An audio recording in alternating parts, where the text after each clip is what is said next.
Assalamualaikum warahmatullahi wabarakatuh. Selamat pagi kepada yang kami hormati, seluruh peserta webinar Tanya Apa Saja. Hari ini merupakan masuk seri yang ke-20 dengan topik Objinsos mengenai NIRMIS dan rujukan balik. Jadi kami mengucapkan terima kasih pada seluruh peserta setia ini. Setiap hari Rabu, insya Allah setiap jam 10 sampai jam 11 di set kalendernya setiap jam 10 sampai jam 11 ada materi update ilmu terbaru dan terkini yang bisa diikuti oleh sejawat dan guru besar sekalian. Baik, berikutnya kami persilahkan kepada Dr. Brahmana selaku Ketua Departemen Obstetrik Ginekologi FKUNER untuk dapat memberikan sambutan dan membuka. Silakan Dr. Brahmana.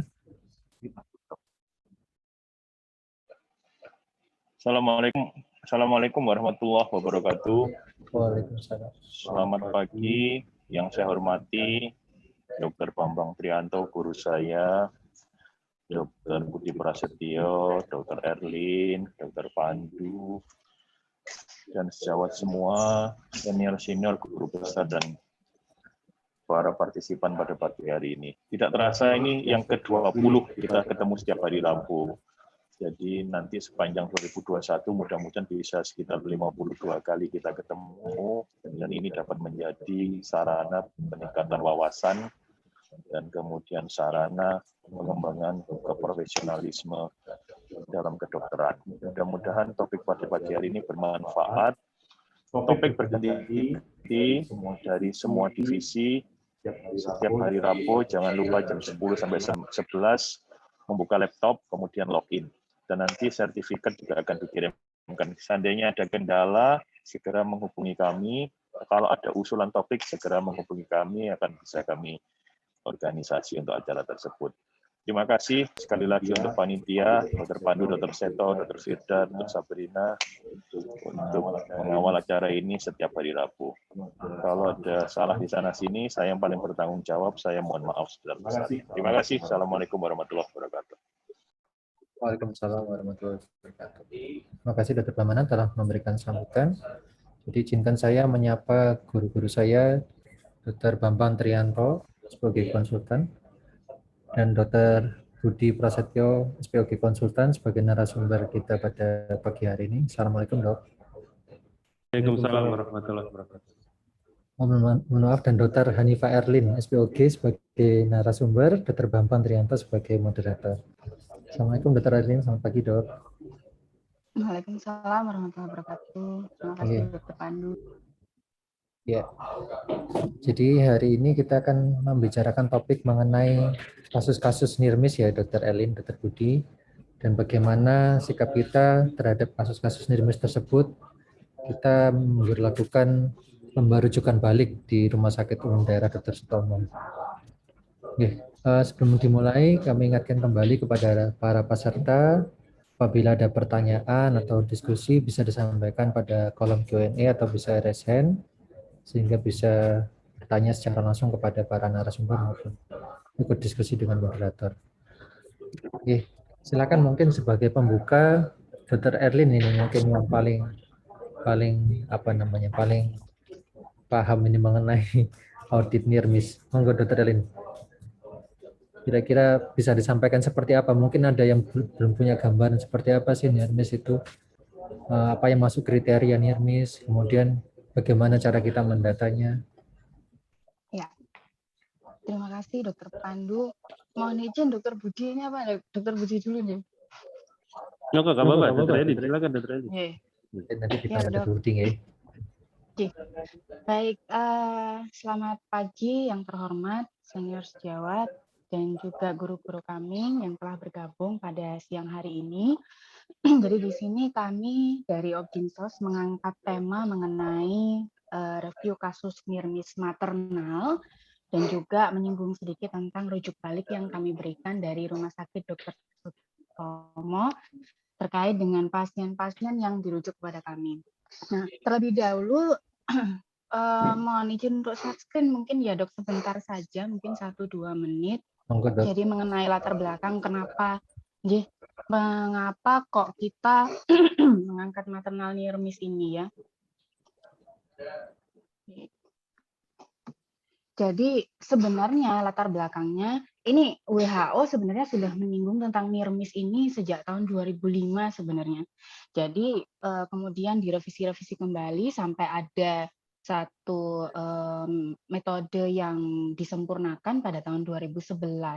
Jadi awal mulanya adalah karena MDGs ini perkembangannya dalam menurunkan maternal mortality rate itu sangat lamban, dinilai sangat lamban.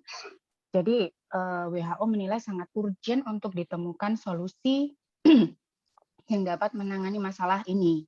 Nah, pada waktu itu ditentukan bahwa salah satu strateginya adalah dengan bahwa seluruh persalinan itu harus di fasilitas kesehatan dengan penolong yang sudah sudah tersertified begitu ya. Jadi yang sudah terlatih. Nah, hal ini menyebabkan pada negara-negara yang berkembang kurangnya financial resources dan juga healthcare provider yang memiliki skill yang baik dalam pertolongan persalinan ini menjadi sebuah masalah khusus yang menyebabkan overload pada healthcare facilities-nya yang akhirnya justru berimplikasi pada penurunan kualitas secara keseluruhan mengenai kualitas pelayanan maternal yang diberikan kepada pasien-pasien tersebut. Sehingga akhirnya menilik kembali piramida pasien maternal ya. Jadi dalam kita memberikan healthcare kepada ibu-ibu hamil dan bersalin, itu kita kalau hanya membahas tentang maternal death saja, maka kita hanya melihat ujung gunung es saja. Sedangkan di bawahnya ada maternal near miss, dan di bawah lagi yang jauh lebih banyak sebenarnya adalah komplikasi pada kehamilan dan persalinan. Sehingga akhirnya karena banyak negara-negara yang dalam mereview kematian maternal ini mengalami hambatan, terlebih lagi pada negara-negara yang atau daerah-daerahnya yang angka kematiannya rendah, maka review ini tidak bisa dilakukan secara optimal.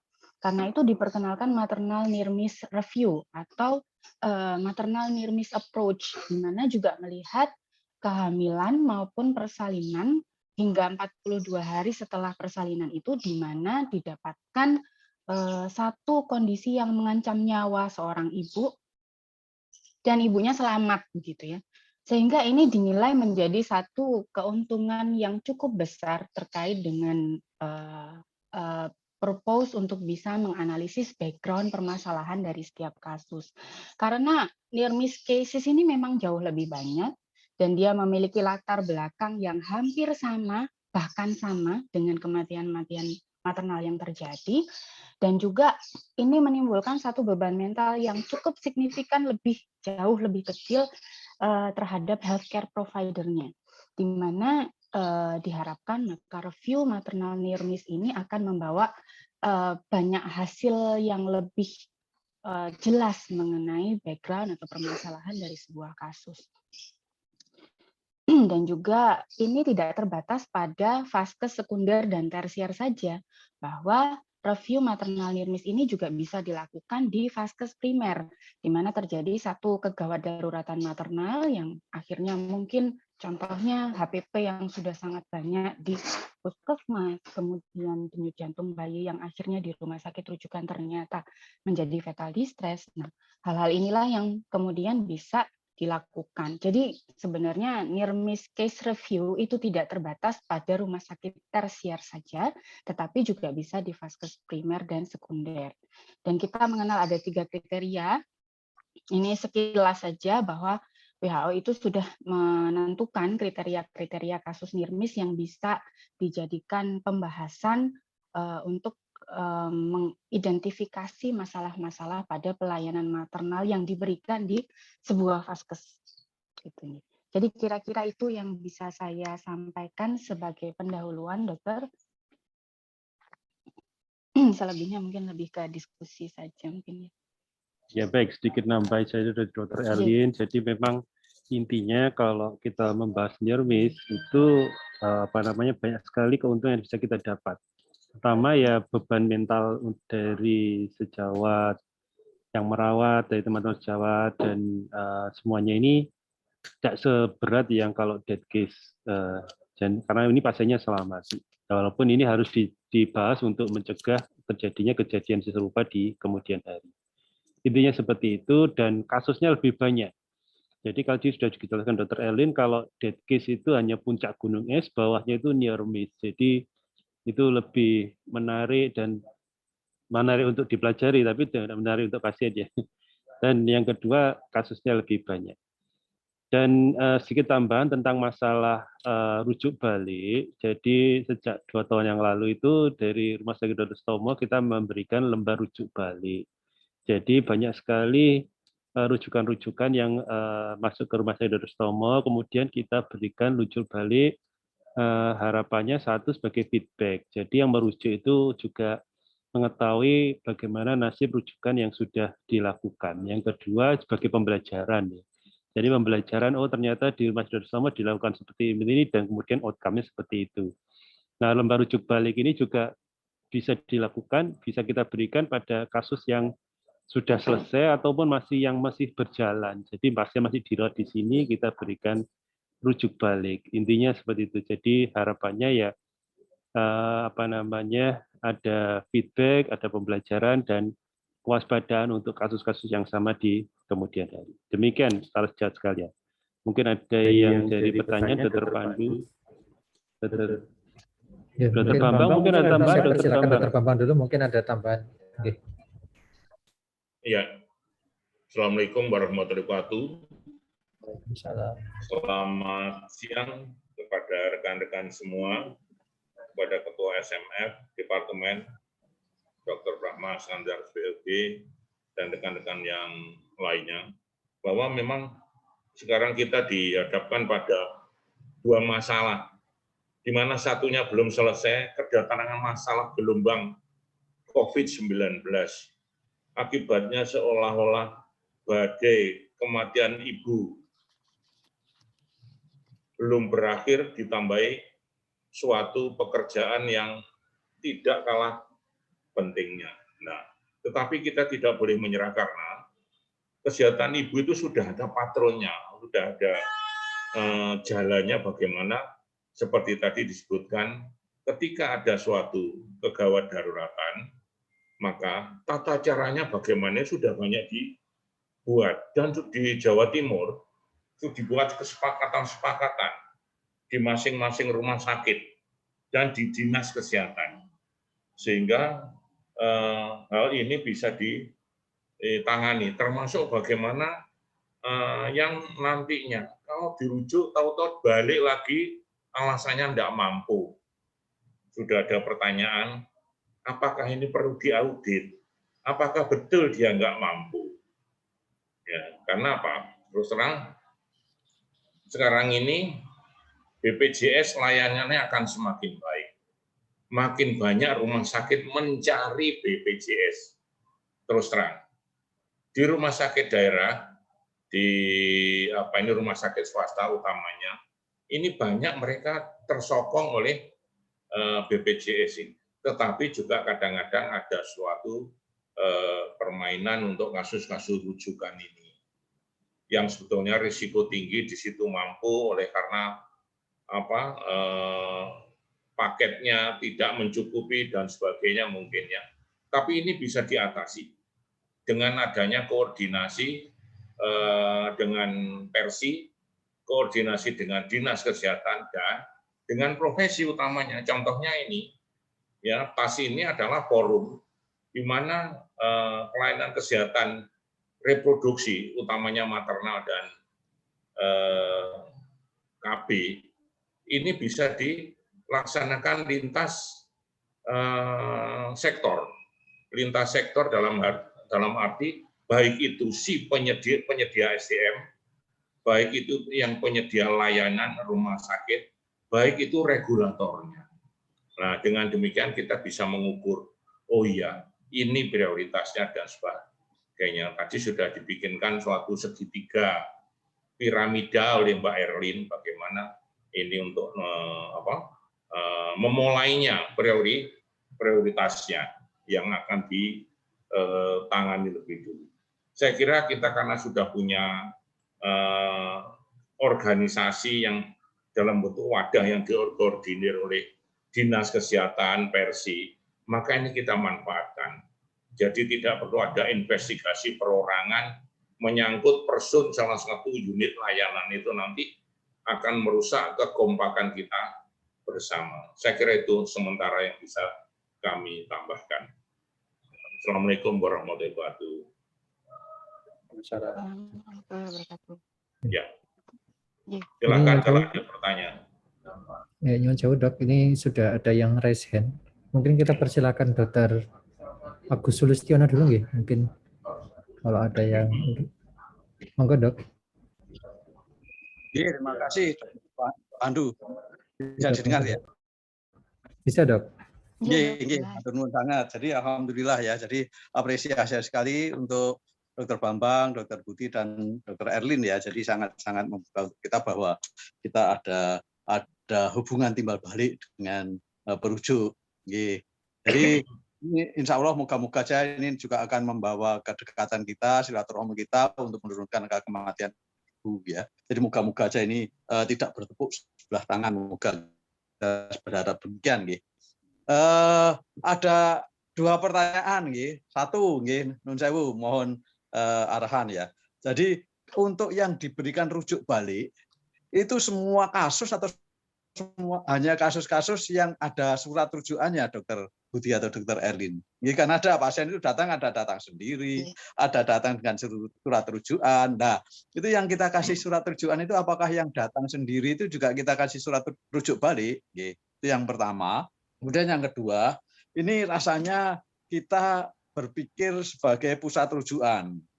Jadi ini artinya bahwa ini dari sisi kita. Kemudian kita bagaimana kalau dari sisi perujuknya? Jadi apakah surat rujukan yang kita berikan itu sesuai dengan apa yang juga diharapkan oleh perujuk? Jadi apakah kita juga tidak meminta masukan dari perujuk bahwa kira-kira apa sih yang diharapkan dari perujuk itu apa? Ya bukan ya Dr. Budi tadi sudah sangat baik sekali menerangkan bahwa apa yang kita kerjakan di sini, kemajuan di sini semuanya ada. Tetapi mungkin yang diharapkan dari perujuk mungkin ada yang lain yang kita tidak tahu bahwa karena kita kan ada di pusat sehingga akhirnya mungkin yang dimaksud adalah ini. Kemudian yang selanjutnya bahwa apakah surat rujukan itu dijalankan atau tidak itu ada evaluasinya tidak ya? Kira-kira. Jadi kita sudah memberikan surat rujukan, ya surat rujuk balik. Kemudian harapan kita bahwa nanti ini sekian, harapannya nanti diobservasi, harapannya diapakan tadi, apalagi kalau kasus yang belum selesai seperti Dr. Budi Pras tadi, itu kan jelas. Nah, apakah itu kita ada evaluasinya? Itu yang dari kita. Kemudian dari perujuk, apakah dari perujuk juga ada evaluasi untuk kita bahwa ternyata apa yang sudah kita kerjakan itu sudah cukup baik. Jadi itu rasanya akan saling timbal balik, itu akan sangat-sangat sama menyenangkan dan sama-sama belajarnya. Barangkali demikian Dr. Bambang Tri. Matur nuwun sangat Dr. Pandu. Ya, terima kasih. Ya, saya kira saya nambahi dulu ya, Pak Jo, nanti lainnya juga. Jadi yang pertama rujuk balik, apakah semua diberikan? Jadi pada prinsipnya rumah sakit top referral itu mempunyai kewajiban membina. Nah, pada kasus-kasus yang sifatnya umum, itu tentunya kita hanya kasus yang ekstraordiner yang kita beri rujukan. Tapi yang memang khusus, itu yang bertuntunan dan kita kalau bisa nelpon. Termasuk, terima kasih, Rumah Sakit Dr. Sutomo, PPDS Yota itu kadang-kadang nelpon ke pusat rujukannya yang merujuk. Datanya apa aja, kadang-kadang minta dikirimkan. Jadi menurut saya tidak semuanya, tapi kasus-kasus yang extraordinary. Tapi rumah sakit kita, rumah sakit top referral itu punya kewajiban. Nah, saya usul bahwa ini yang ngirim ini adalah setingkat manajemen, jangan setingkat SMF. Ini karena surat keluar itu adalah performanya dari RSUD Dr. Sutomo. Jadi ada panitia, ada bagian yang ngurus ini, sehingga nantinya itu nyampe ke sana, dan biaya surat atau perangko atau apa untuk ngirim ke sana, dan ini nanti bisa lewat komite medik, itu semuanya rujukan semuanya, dan ini kerja cukup besar. Kemudian masukan dari perujuk, misalnya kita ingin tahu yang lebih lanjut, itu memang perlu. Zaman sekarang saya masih ingat ketika ada minta data dari Bali, Denpasar, akhirnya laboratoriumnya, X-ray-nya pakai video session. Jadi setelah dipelajari di sini dalam waktu singkat, oh ini tidak perlu dirujuk, keadaannya sudah sedemikian, misalnya seperti itu. Dan kebetulan bukan kasus obstetri, tapi mungkin kasus obstetri mungkin bisa seperti itu. Saya kira rumah sakit sekarang sudah banyak yang berinovasi. Rumah sakit Tulungagung yang kemarin dapat penghargaan itu juga mereka hospital di third world dan sudah menciptakan suatu layanan-layanan yang extraordinary yang tidak umum di tempat yang lain. Terus evaluasi oleh perujuk. Saya kira perlu orang kita ini melayani, tidak bisa bahasa Jawanya tuh lihat ditoki dewi. Orang lain yang lihat mungkin kita dalam saresean atau apa itu kita undang rapat apa, kita sebarkan angket bagaimana yang diinginkan rumah sakit merujuk. Kalau perlu itu juga ada penyandang dana RSUD Dr. Sutomo, ialah pemerintah provinsi, agar ini loh maunya masyarakat Jawa Timur. Terus ada organisasi profesi maupun pimpinan-pimpinan dari dokter-dokter yang di rumah sakit ini loh SDM-mu itu diminta oleh daerahnya seperti ini. Saya kira evaluasi itu bisa untuk meningkatkan kinerja. Ya mungkin yang lainnya Pak Budi, Pak Erlin dan bisa menambahkan. Mungkin juga Prof. Dekman ini guru saya yang zamannya beliau itu video session yang dari Denpasar itu zamannya ketika Prof. Dekman jadi direktur, saya masih ingat betul. Terima kasih, silakan lanjutkan. Mungkin Erlin bisa. Tadi dari Dr. Agusul, pertanyaan pertama, ini yang diberi rujuk balik siapa saja. Jadi memang selama ini kalau dari yang resmi dari Rumah Sakit Dr. Sutomo yang dibawakan pada pasiennya pada saat pulang, ini memang yang akan menangani pasien pada masa nifas gitu ya. Tapi yang program dari kami yang coba kita buat pada tahun 2019 waktu itu, yang terinspirasi dari masukan dari guru besar kami ya. Jadi kita banyak membahas tentang kasus, tetapi apakah yang dibahas itu paham dan mengerti tentang masalahnya begitu pada waktu itu. Dan akhirnya kita berpikir untuk memberikan rujuk balik, tapi pada saat ini memang terbatas pada kasus-kasus yang ada tindakan suboptimalnya, Dok. Jadi tidak 100% kasus. Jadi apabila memang dari telaah pada saat morning report ataupun pada diskusi kami itu memang tidak dinilai sudah cukup sesuai SOP dan tidak ada masalah pada rujukan, maka tidak kami beri rujuk balik. Jadi karena memang ini masih swadaya dan memang belum kita hubungkan dengan program dari rumah sakit karena kita menunggu bagaimana respon dari para tenaga kesehatan sendiri dan juga kerjasama kita dengan dinas. Ini masih terbatas pada pasien-pasien yang dinilai ada tindakan suboptimal. Dan tidak hanya dari yang merujuk saja, tetapi kepada setiap tenaga kesehatan yang yang kontak dengan pasien tersebut mulai dari ANC pertama sampai pasiennya dirujuk ke Rumah Sakit Dr. Sutomo. Jadi dengan demikian untuk satu kasus tidak hanya kita mungkin memberikan rujuk balik pada perujuk, tapi juga dokter SPOG atau puskesmas atau bidan yang pernah kontak dengan pasien pada saat ANC. Kemudian bagaimana dari sisi perujuk? Sebenarnya kita pada waktu itu setiap surat yang kami layangkan itu kita menyertakan kontak dan email yang bisa dihubungi terkait dengan rujuk balik yang kami berikan, dan alhamdulillah sampai sekarang memang ada beberapa dari yang kita rujuki itu memberikan feedback, Dok, baik konfirmasi mengenai pelayanan yang diberikan ataupun juga beliau-beliau itu memberikan kabar mengenai follow up pasien setelah keluar dari rumah sakit begitu. Dan tidak hanya tentang tindakan suboptimal saja, tetapi ini juga mungkin menjawab pertanyaan yang ada di chat sekalian ya. Jadi bahwa rujuk balik itu juga bisa terkait dengan contohnya yang pernah kita berikan itu tentang follow up pasien setelah KRS dari rumah sakit, karena cukup berat gitu komorbidnya ya, 3 kali stroke, kemudian sempat penurunan kesadaran, lama di ICU, maka kita memberikan feedback kepada puskesmasnya untuk memfollow up pasien ini hingga 3 bulan pasca KRS. Kemudian juga ada juga tentang pasien yang terpaksa tidak bisa di KB dengan beberapa kondisi, padahal pasien tersebut memiliki komorbid yang sangat berat. Ini juga kita memberikan feedback kepada puskesmas untuk bisa memegang pasien ini supaya ter-KB akhirnya begitu. Kemudian juga ada tentang pasien-pasien yang tidak pernah melakukan ANC sama sekali atau rujuk lepas, yang rujuk lepas ya, itu kita memberikan feedback, Dok, kepada rumah sakit yang pernah disinggahi pasien itu sebelum akhirnya dirujuk lepas ke Sutomo. Ini kita berikan.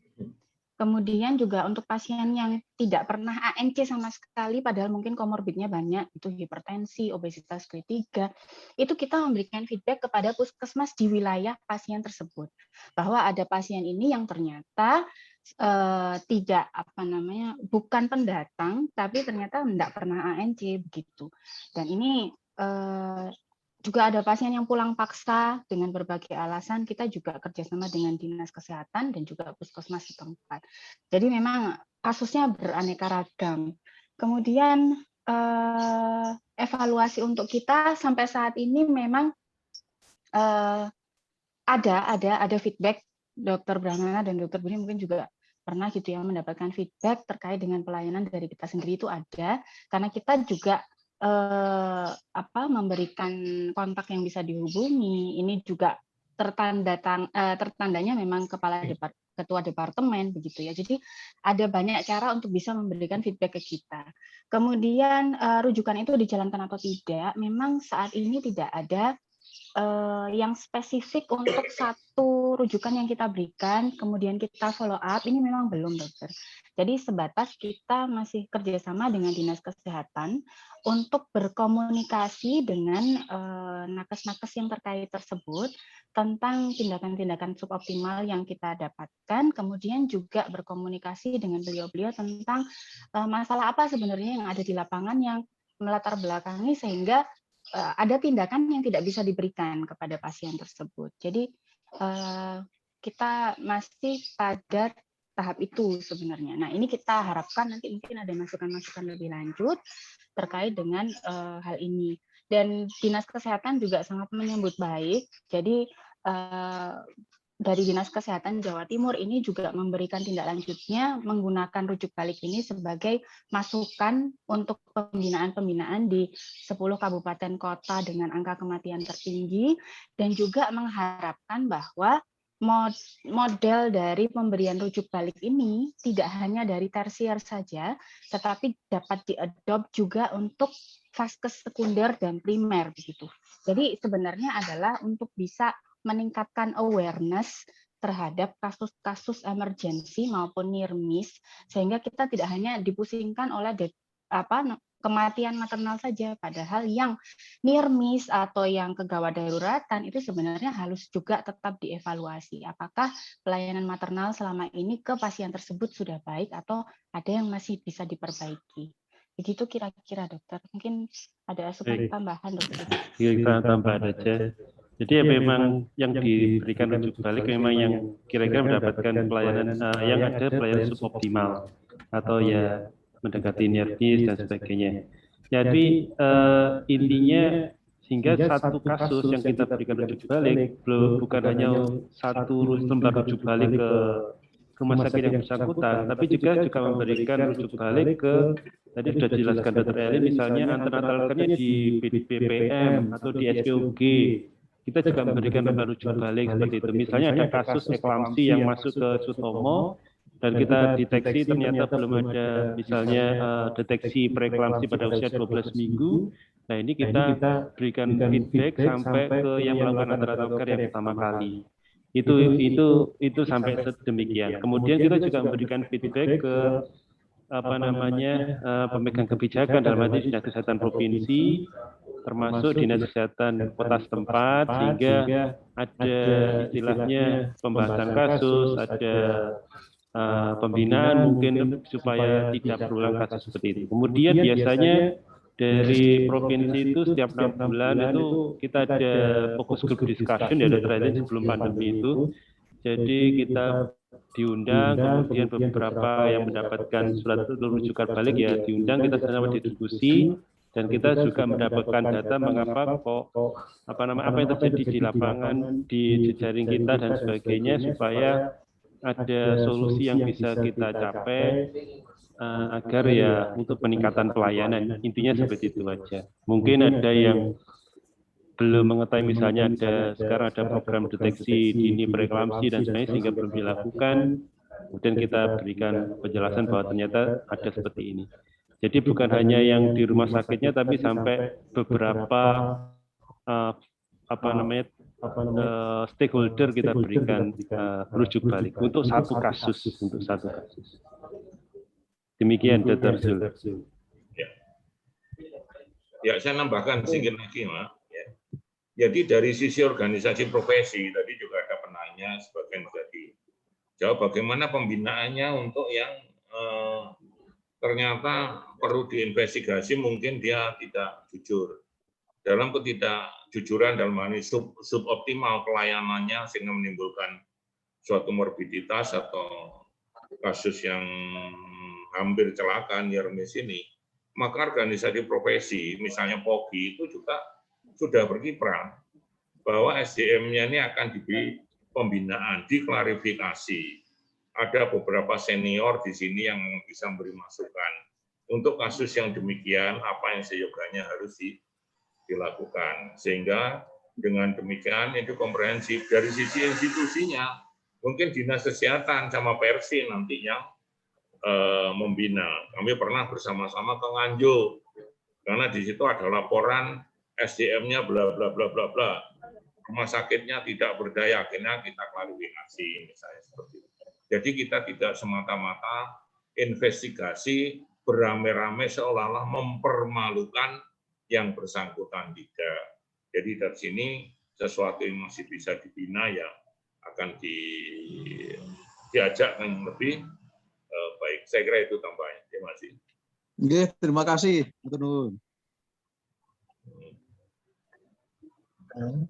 Atas penjelasannya dari Dr. Bambang, Dr. Budi, dan Dr. Evelyn.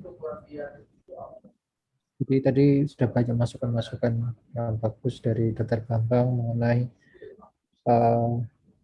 evaluasinya itu dua arah ya Dok ya.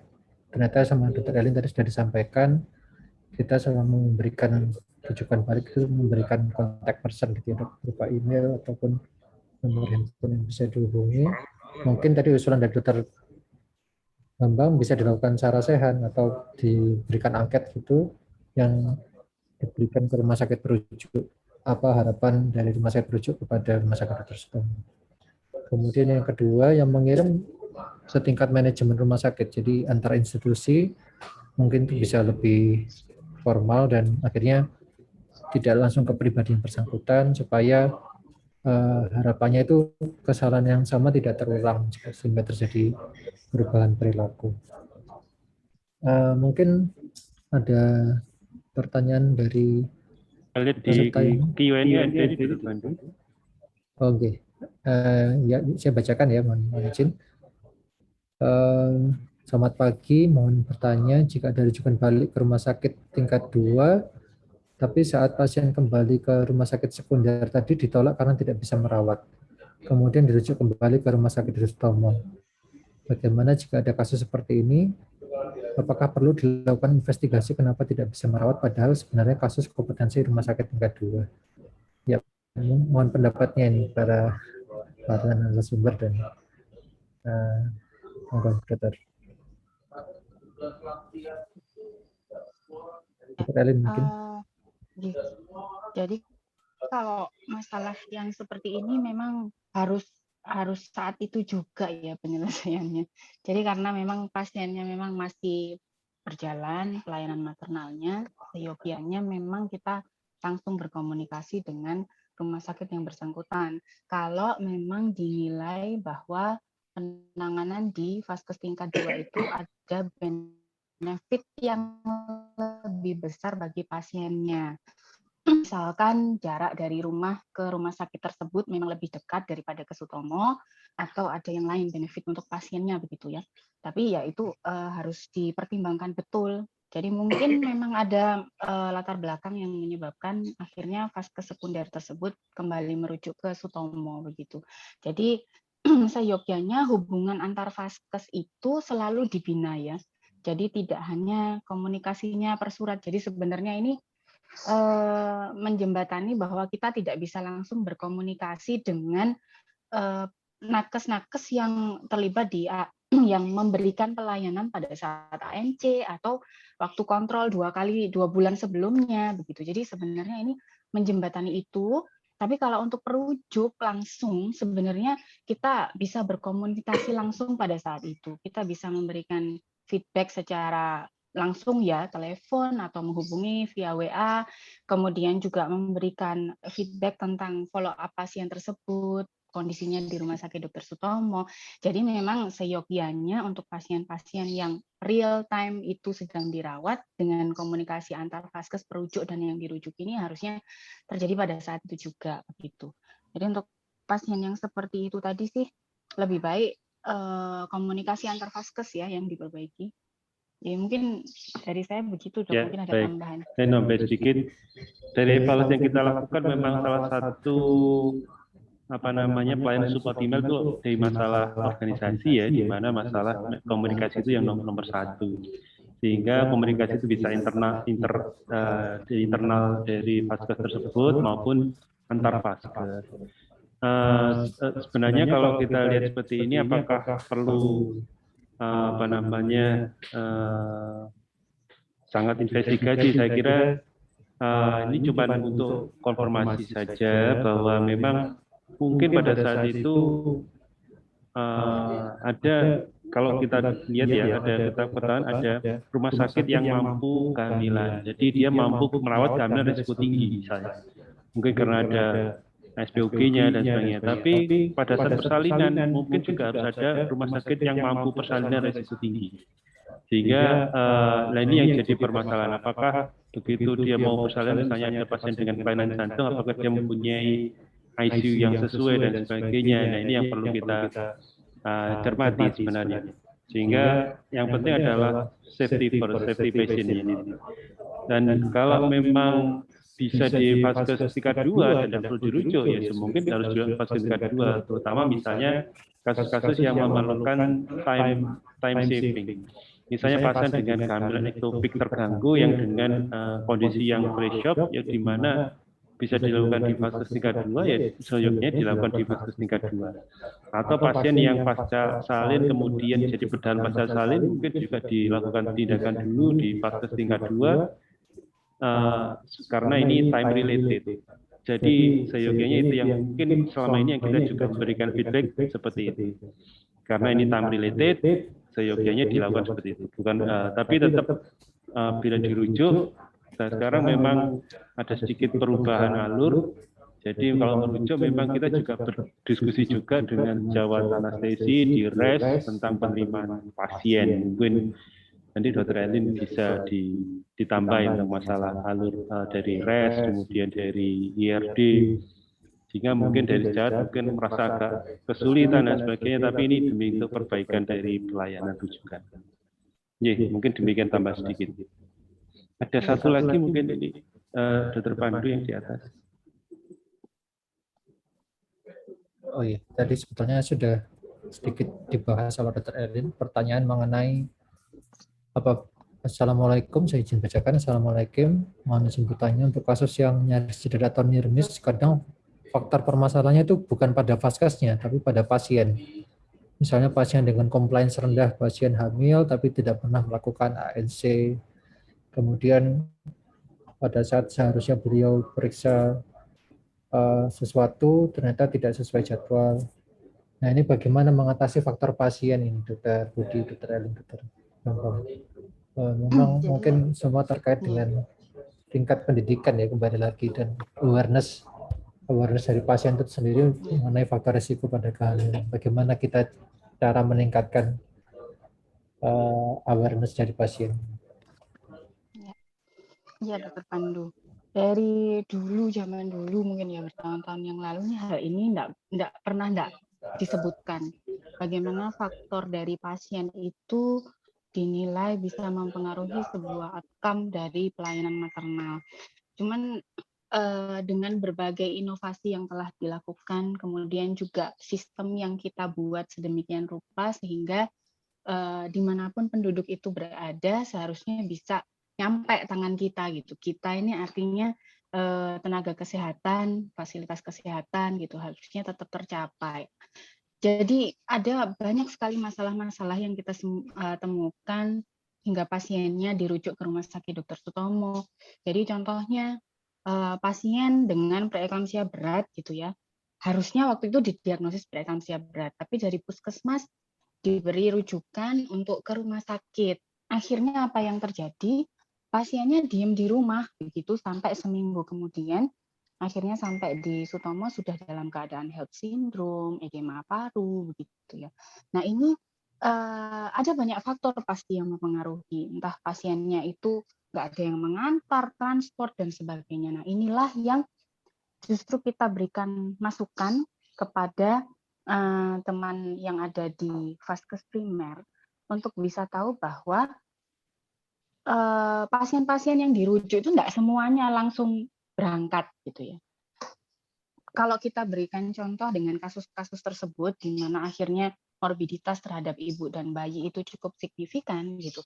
Kita harapkan bahwa yang di lapangan itu menjadi lebih aware dan tidak hanya memberikan rujukan saja. Walaupun memberikan rujukan ini sudah harus dikasih tanda tanya gitu ya.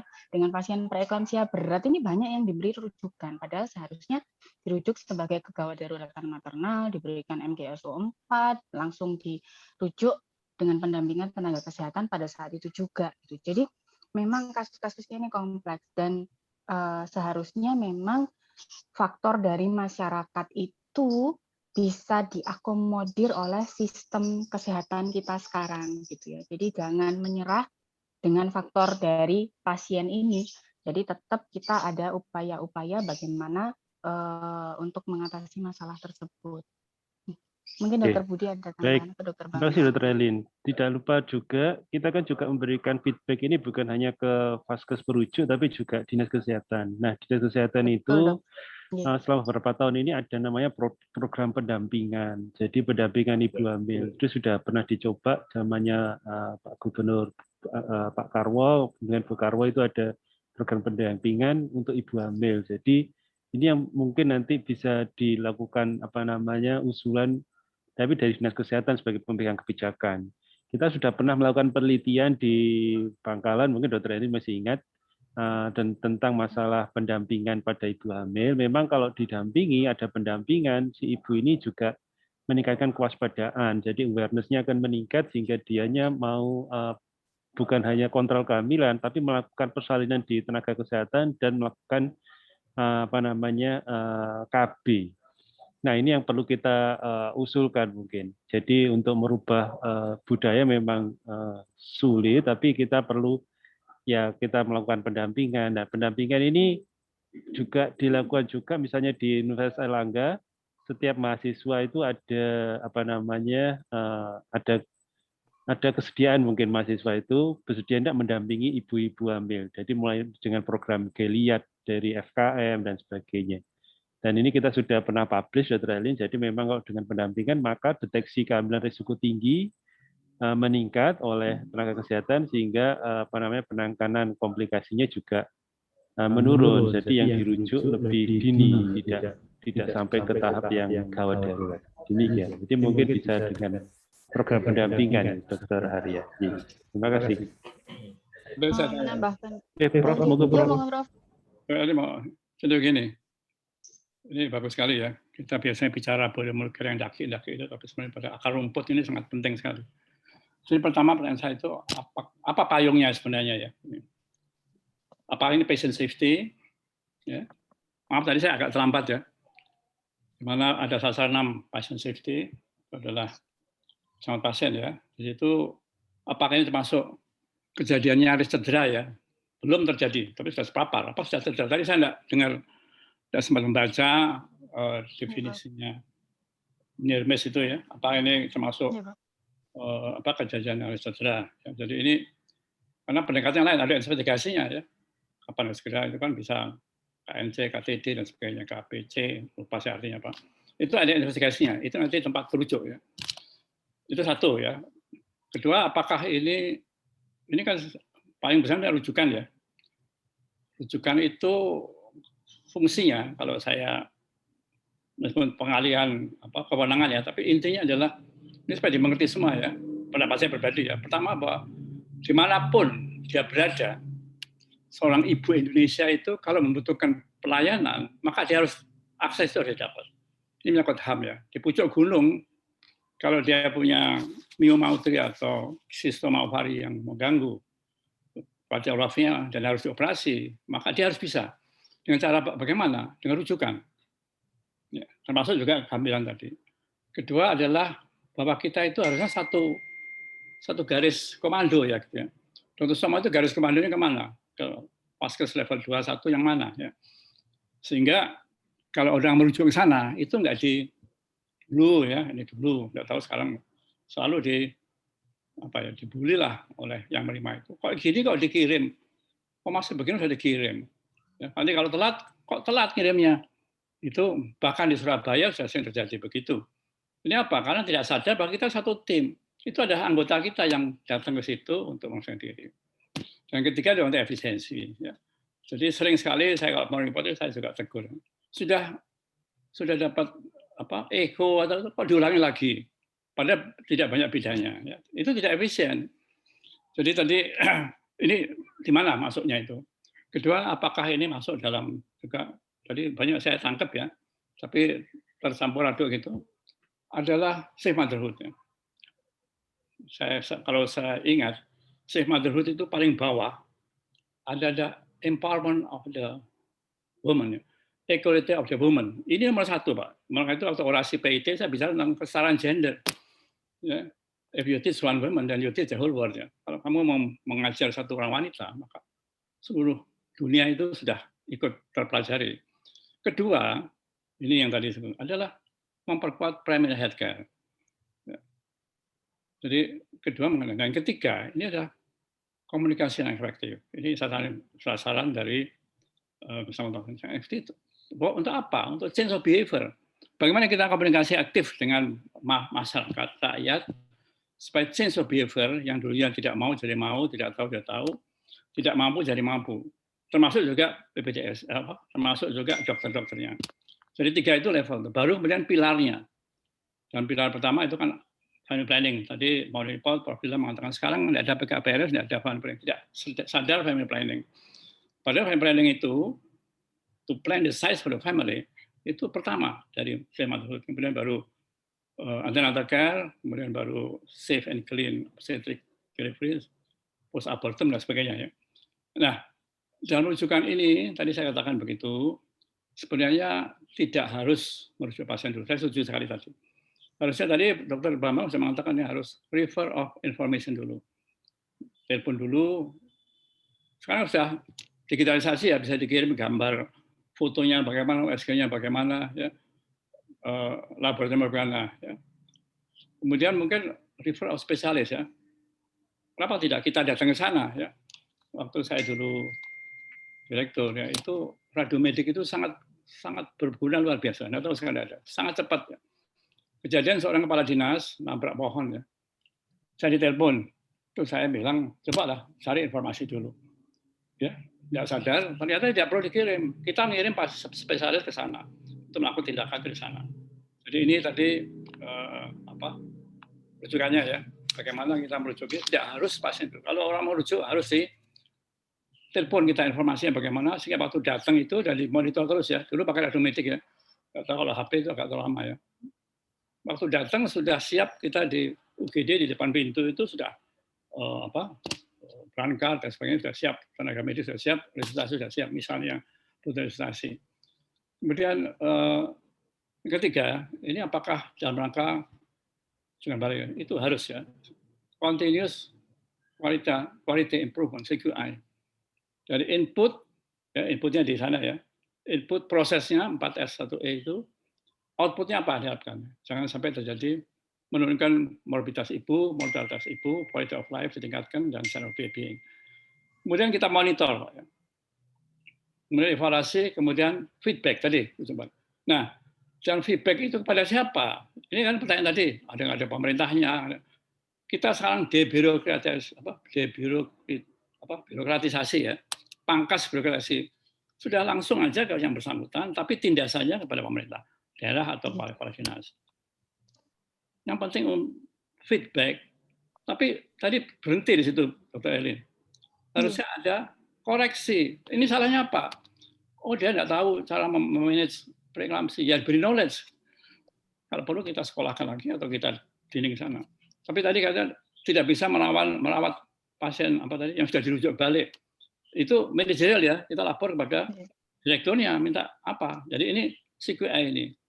Ya, jadi saya mohon ini menjadi jadi tampaknya kok rujuk balik terus selesai ya, padahal harusnya di follow up bagaimana ya, apakah ini perlu tambahan ilmu, apa manajerial, dan itu saya kemarin kontak ya, saya akan kontak dengan Siva di Sampit, saya beri arahan juga di Dr. Sony. Jadi kita nomor satu pemerintah itu didekati ya, tentu dengan bahasa-bahasa bukan bahasa medis ya, bahwa nanti kematiannya tinggi dan sebagainya. Tapi kalau ingin meningkatkan penambahan income daerah sini Pak, mari kita tingkatkan mutu dari pelayanan di rumah sakit kita ini di kabupaten ini. Kita masih butuh ini. Nah itu istilahnya bahasa medis itu kita ubah menjadi, saya sudah katakan dulu, bahasa politis. Pemda itu tidak bisa dikasihkan perlu ICU, tidak ngerti Pak. Tapi katakan mau meningkatkan citra kita, meningkatkan wujud pendapatan kita, meningkatkan maka ya itu mau. Jadi tadi saya katakan lagi, apakah ini harus ada cantolannya Bu ya, harus cantolan. Apakah ini CQI ya, bahwa itu tidak boleh berhenti di situ, harus muter, harus koreksi. Ya, koreksi kepada siapa? Kalau dia tidak tahu, bidangnya tidak tahu merawat pasien preeklamsi, perawat awal ya, maka dia harus kita beri kursus atau beri informasi. Tapi kata manajer, ada ambulans yang mengatakan nggak perasaan itu manajer. Itu satu. Kedua tadi rujukan itu saya setuju sekali bahwa harusnya ada informasi lebih dulu sebelum pasien itu dirujuk. Barangkali tidak perlu dirujuk ya. Kadang-kadang saya di morning report kok gini kok dirujuk ya. Oh, nicunya tidak ada ya. Nah itu bisa saja dibuat-buat alasan itu. Jadi ini kemudian juga tentang motherhood. Mohon diingatkan lagi, menurut saya itu cukup bagus sekali. Itu empower woman itu saya berhenti ya. Dulu Dr. Elin pernah saya undang ke rumah ya, Dr. Elin sama Kiki. Itu saya itu tidak asal begitu saja yang ngomong. Itu ada dasarnya. Kalau sama wanita itu tidak di-empower, tidak disamakan ya, tidak disamakan dengan laki atau laki-laki itu. Maka ya seperti ini. Misalnya nanti habis itu kan seri delay itu di mana? Delay pada waktu memberangkatkan keputusan berangkat tidak, delay dalam akses naik transportasi, delay waktu di tempat kita. Itu tadi saya mungkin ada pertanyaan tadi yang kalau di Toto itu sebenarnya bagus ya tadi yang barang pendapat tadi cukup bagus. Dan ini juga satu hal yang saya mengapa seorang ibu hamil itu coba dulu saya bilang sama Prof. Vila supaya diteliti kok tidak pernah ajak di satu tempat untuk antenatal care. Coba mau report itu. Selalu berubah-ubah. Ya. Itu saya soal yang junior C itu ya, junior C itu suruh kepada tidak jelas persuasi, anamnesa kenapa kok dipindah-pindah? Itu apakah tidak puas, apakah dirujuk, sama puskesmas sama bedanya sama juga. Tapi kok pindah-pindah? Itu tidak ada kontinuitas dalam pelayanan. Padahal kalau patient safety itu ada kontinuitas pelayanan ya. Jadi nanti mohon dapat tanggapan ini. Jadi saya anggap rujukan itu di dunia itu hanya di Indonesia loh. Rujukan ya mungkin di Vietnam, di mana? Burma. Saya tahun 72 waktu Community Mission pernah meninjau di Burma. Sampai ke desa hampir sama di Indonesia, tapi kita lebih bagus. Lebih bagus. Ya. Pada tahun 72 waktu Community Mission baru dikembangkan. Saya ke sana sama Prof. Hidayat Zaman. Lebih bagus. Kita harus sebenarnya. Sayang kalau konsep ini tidak ditingkatkan lah, di-empower. Terima kasih, Elin, barangkali bisa jawab yang usulan-usulan ini Bapak ditata lagi lebih baik. Terima kasih Bu Ai tadi ya. Matur nuwun. Nggih. Matur nuwun sangat, Prof, masukannya. Nggih, matur nuwun sangat. Sebenarnya memang kita Dok. Dok. Enggak, Dok. Mungkin sedikit tambahan, Prof. Jadi sebenarnya untuk tindak lanjut, kita memang ada tindak lanjut, Prof. Sebentar lagi kita akan mengadakan fokus group discussion gitu. Kita ingin mengetahui situasi di lapangan dan sebagainya sebagai feedback. Jadi kita akan melakukan FGD dengan para SPOG, kemudian dengan puskesmas, dengan bidan, praktek mandiri. Jadi untuk intinya kita menangkap permasalahan di lapangan. Misalnya dengan tim UGD aja, dengan tim UGD misalnya kenapa kok misalnya rujuk lepas dan sebagainya. Nah ini kita permasalahan-permasalahan apa yang ada di lapangan supaya kita juga mengerti permasalahan di lapangan untuk perbaikan pelayanan kita di kedepannya. Jadi ada tindak lanjutnya, Prof. Selama ini memang dikoordinir oleh Dinas Kesehatan Provinsi memang seperti itu. Ya, tapi itu tidak bisa digeneralisir ya. Harusnya iya, Prof. Kalau itu si dokter, meskipun SPOG, tapi tidak bisa menangani satu penyakit tertentu sampai awal. Orang itu yang harusnya diberi feedback dan koreksi. Apakah dia memang tidak tahu? Ya, itu Johari Wendo ya. Oh iya. Tapi dia tidak tahu ya. Itu yang harusnya saya tahu, dia juga tahu ya. Johari Wendo itu. Jadi kalau fokus umum ya, ini harusnya sudah person. Saya setuju tadi ke personnya, tapi tindasannya pada direktur. Karena apa? Pengalaman saya juga sebagai pimpinan, waktu pasien-pasien dari daerah itu datang ke sini dan tidak mampu bayar, maka saya menyurati resmi kepada pembidanya. Jawabannya apa? Mereka datang ke Dr. Sutomo itu tidak atas perintah Pemda. Nah, kan repot ya. Harus izin sekda Pemda waktu orangnya sudah mati dulu. Ya, itu alasan aja untuk tidak mau bayar pasien-pasien di Dr. Sutomo. Kan banyak ya, Dr. Elin, pasien dari daerah yang ya sekarang BPJS tidak mampu, dulu tidak besar sebagainya. CSP dulu yang jaringan sosial itu. Terus saya surati, jawab. Nah, ini mungkin tadi Pak Bang Tri dalam segi birokrasi betul, tapi dari segi medis salah. Jadi kita itu sebagai dokter harus vision driven. Visi kita apa? Nolong orang, bukan rules driven. Belum apa sudah aturannya apa? Ya, itu sering sekali aturannya apa? Nggak cocok. Guideline, kalau cocok dengan guideline. Guideline itu pedoman, bukan harga mati. Kalau standar mungkin ya. Jadi boleh dirubah, boleh menyimpang, asal ada alasannya. Jadi kita vision driven menolong orang. Ya. Tadi harus lewat direktur. Itu terlalu lama, Pak. Terlalu lama. Pengalaman saya juga percuma. Lebih aja langsung, tapi mungkin tindakannya boleh kepala dinas dan kepala rumah sakitnya, sehingga tahu permasalahannya. Kalau fokus group discussion itu untuk ambil solusi ya, itu mungkin umum ya. Tapi ini harus nyasar ya. Tadi saya belum mau dijawab ya, Bu. Ini apakah ini, saya tidak tahu di sini apa termasuk patient safety. Nanti di investigasi harus, Pak. Itu ada root cause analysis namanya. Nanti di daerah perujuk kok begini, ya kok sampai misalnya mati ya, misalnya dia belum. Mulai definisi apa sudah terpapar tapi belum cedera ya, itu maksud saya. Apa sudah terpapar sampai pasien shock ya, salah memberi transfusi atau begitu ya. Itu lain lagi, itu negligent ya, kelalaian. Ini divisinya apa ya?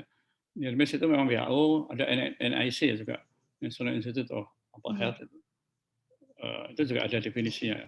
Tapi apakah itu yang dimaksudkan saya sebagai orang awam itu kejadian yang nyaris cedera ya, orang bawa labu transfusi datang ke pasien, dicek ternyata bukan pasiennya, ya itu near miss. Kejadian yang hampir saja kalau dia setelah kita memproteksi maka akan terjadi damage, ya. Itu near miss. Ya. Tapi kalau kasus obscene, ya near miss itu artinya preventable ya, unavoidable, bisa dihindari sebenarnya. Ya, bagaimana itu? Ya, pertanyaan saya. Dan saya mau tahu C2I tadi kan juga kita tidak punya daerah ya Pak Budi, daerah atau apa yang anggap itu satu garis lurus ya. Nggak tahu masih ada nggak di sini kalau ada pasien ngirim selalu di tanda petik dimarahi dulu, wah sering sekali jadi saya aja ngirim. Kok begini dikirim, mana saya telepon dulu.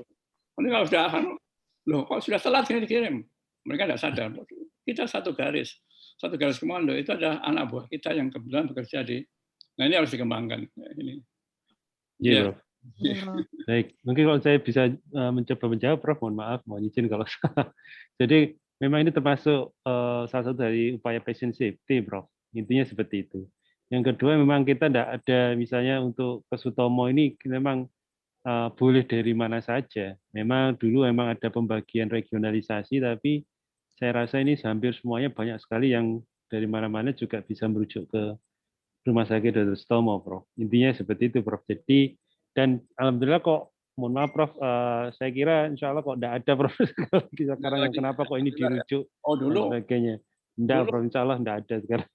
Karena sekarang supervisor juga ikut jaga 24 jam, jadi ya tidak ada alasan untuk menolak intinya. Kalau intinya selama misalnya di masa pandemi, selama misalnya ruang isolasi masih ada tempatnya, kita terima terus, Prof. Kecuali kalau memang pada suatu titik di mana ruang isolasi penuh, seperti beberapa saat yang terjadi, nah itu mungkin memang kita tidak hanya dari kita saja, dari sisi pengelola, kalau zaman dulu Pinere-nya, bagaimana, siapkah ruang isolasi, nah itu yang perlu mendapatkan pembicaraan lebih lanjut. Tapi kalau selama ruangan tersedia ya kita istilahnya tidak menolak. Ya itu khusus ya, tapi prinsipnya Dr. Sutomo dulu itu adalah haram sekali menolak pasien, Pak. Kalau perlu digang-gang.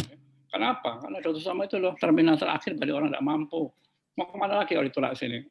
Ya kalau COVID saya tidak tahu ya. Saya dulu sudah ngalami hampir sebulan di RIK itu tidak bisa bertemu dengan orang belas ya. Jadi itu stres sekali. Jadi intinya Dr. Sutomo tidak boleh menolak pasien. Itu sudah kebijakan. Kalau perlu ya dulu pernah ngalamin ya waktu saya muda dulu sampai di gang-gang yang karena rumah sakit masih jarang. Gitu, Pak.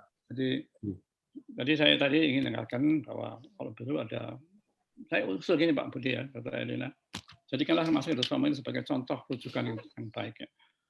Baik secara teorinya. Tadi sebenarnya saya dengarkan bagus sekali, Pak. Terpencah-pencah ya itu kalau ditoto lagi tadi. Tadi ada nyinggung tentang awareness wanita, encouragement, equality of women, ya. Kemudian Vaskes 1, sekarang ada Vaskes 2 diperkuat. Jika itu komunikasi yang efektif itu change apa? Itu change behavior. Yang tidak mau jadi mau, tidak tahu jadi mau, yang tidak mampu jadi mampu. Itu yang change behavior-nya. Bagaimana termasuk rakyat akar rumput itu maupun termasuk dokter-dokter di sana itu. Tolonglah itu dijadikan apalah daki masuk internasional, tapi kalau rujukan kita seperti ini, sudahlah.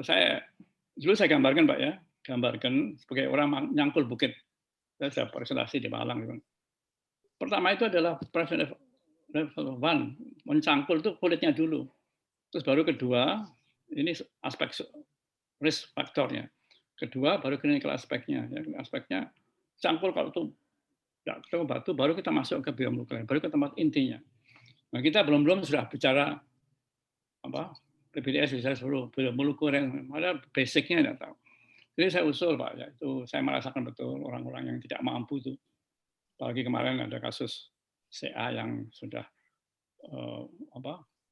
berlarut-larut ya, sudah harusnya paliatif masih di all out semua, akhirnya meninggal tidak dalam keadaan damai dan dignity. Itu kan menakutkan ya, menyedihkan lah. Jadi saya usul Pak Bambang yang tokoh-tokoh ini, mari kita jadikan ini percontohan. Kita tidak ada contoh, rujukan yang bagus itu mana sih? rujukan betul-betul kirim. Malah saya nggak tahu ya, setelah saya tidak jadi pimpinan itu radiomedik itu dihapus. Dulu untuk infeksi nosokomial tiap pagi roll call Pak. Waktu sedang rame-rame kita akan kolaborasi dengan WHO. Nah, kalau ada radiomedik itu cepat sekali kita kontak. Sekarang dengan WA nanti sinyalnya bagus. Saya tidak tahu kenapa pimpinan sekarang radiomedik itu dulu kita juga jadi PPGD, jadi contoh. Kalau perlu dokter Opsin bikin, dulu Opsin ada sendiri. Itu yang ahli itu almarhum Provider yang senang sekali main berikan itu. Sekarang hilang semua itu. Jadi ini sudah era digitalisasi, jadi sudah pakai telemedicine ya, itu kan sama telemedicine. Jadi mohon ini saya menggugah ya. Saya mau push ya yang di daerah itu Beatrix, si Amira itu di Papua itu kontak sama saya. Coba kamu idemu apa? Coba tak lihat ya dulu. Si Sony di Pulau Anambas, dan sampai kemarin saya beri foto-foto si siapa di sampai itu si Siva ya kalau saling gemuk itu fotonya apa kamu kerjakan ya. Jadi mereka itu sebenarnya motivasinya untuk meningkatkan untuk kesehatan ibu itu sangat tinggi. Saya kejar terus, coba mana idemu ya. Itu sebenarnya kita itu mogi itu harusnya kontak terus dengan mereka. Mereka itu butuh kok. Paling datang ke Sampit ya nanti waduh saya sudah tua tambah yang benar-benar sampai ya, saya senang juga kalau lihat foto-fotonya Sony di Anambas, si Fak Beatrix di mana itu Irian, wah mereka itu luar biasa saya kira. Mereka sudah pernah ke daerah, balik lagi ke daerah itu luar biasa. Coba kembangkan sistem rujukan dan pengamatan ibu yang benar bagaimana buat konsepnya. Amila ini balik nang Papua nanti Mbak. Apa? Di Fak dokter. Ya sih, Amila di Fak ya. Iya. Ya, saya dikasih foto-fotonya. Iya. WSG kan itu. Apa itu? Sony, suami istri di Anambas, istrinya di Tarempa, iya. Di Tarempa, Anambas. Iya. Anambas. Aduh, saya lihat fotonya, saya kepengen jadi muda lagi, ingin saya bertualang. Ya. Saya dulu di Banjarmasin 7 bulan loh, Pak. Ditempatkan sebagai chief di sana. Saya keliling naik klotok di sungai-sungai Banjarmasin. Ini Dr. Elin ya, saya ingin sekarang waktunya wanita memimpin. Dr. Elin ya. Menggalakkan kaumnya. Ya. Prof, matur nuwun sangat ini dukungannya. Jadi menambahkan sedikit saja, Prof, tentang NIRMIS tadi. Ini kita memang rujuk baliknya itu langsung ke personal, Prof, mengirimnya. Jadi kita sisinya itu ke Dinkes Jatim dan Dinkes daerah.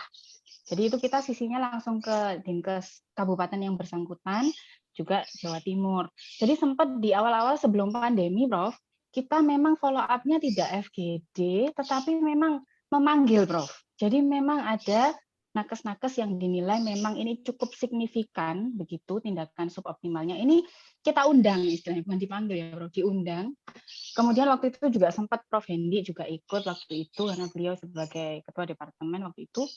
Juga akhirnya kita bertanya langsung ke yang bersangkutan yang kita kirimi, ada masalahkah di lapangan, begitu. Dan ternyata dari situ ternyata ada masalah-masalah yang kita belum pernah bayangkan sebelumnya gitu, Prof.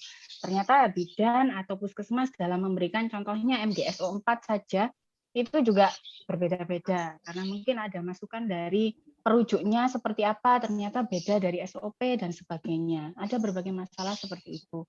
Kemudian juga, Prof, untuk yang kita beri rujuk balik ini memang patient safety itu termasuk di dalamnya memang, Prof. Jadi ternyata memang meluas, jadi antenatal care, kemudian KBIA, kemudian follow up pada saat nifas juga kita memberikan rujuk balik ke puskesmas.